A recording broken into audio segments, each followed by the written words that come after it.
Oh, it's kind of windy up here too. It's temperature is probably 20 degrees, but with the wind and all, it feels more like 0. And this is springtime. Believe it or not, this is a springtime snowstorm.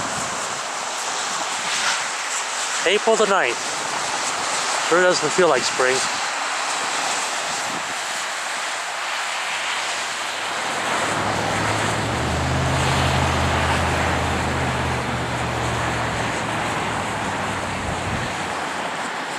And this weekend it's supposed to be in the 60s.